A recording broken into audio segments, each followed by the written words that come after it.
সবচাইতে বেশি জান্নাতে প্রবেশ করাবে যে আমল, বিষ্ণু বললেন, এক হচ্ছে আল্লাহর ভয়, আরেক হচ্ছে সর্বোত্তম আচরণ। প্রিয় ভাইরা, ইসলামের মেজাজটাকে চিনে নেন, ইসলামের এসেন্সটাকে বুঝে নেন। আমরা ভালো আচরণকে গুরুত্ব দিতে চাই না। অনেক নামাজি লোক দেখবেন নামাজ পড়তে পড়তে কপালে কালো দাগ ফেলে দিচ্ছে, বাসায় বউয়ের সাথে খারাপ আচরণ করে, খিটখিটে মেজাজের, প্রতিবেশীর সাথে শুধু ঝগড়া, কলিগদের সাথে ঝগড়া, মারামারি, দুঃসম্পর্ক, এরকম আছে না? নাই বলেন, আছে না? কিন্তু নামাজি, অনেক বড় হাজি, একদিনও কোরআন তেলাওয়াত মিস হয় না।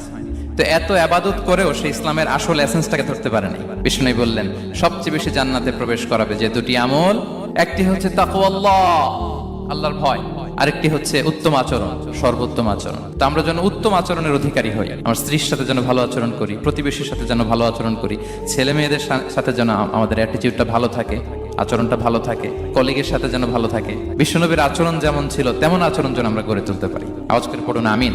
সুনানে আবু দাউদের এক